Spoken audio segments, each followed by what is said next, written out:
حضرت عبد الرحمن بن یعمر رضی اللہ عنہ کہتے ہیں کہ نجد کے کچھ لوگ رسول اللہ صلی اللہ علیہ وسلم کے پاس آئے۔ اس وقت آپ صلی اللہ علیہ وسلم عرفہ میں تھے۔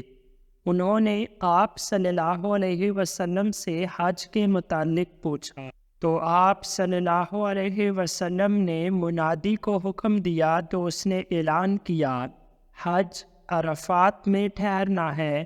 جو کوئی مزدلفہ کی رات کو طلوع فجر سے پہلے عرفہ آ جائے اس نے حج کو پا لیا۔ مینا کے 3 دن ہیں اور یہ آیت پڑھی، فَمَن تَعَجَّلَ فِي يَوْمَيْنِ فَلَا إِثْمَ عَلَيْهِ وَمَن تَأَخَّرَ فَلَا إِثْمَ عَلَيْهِ۔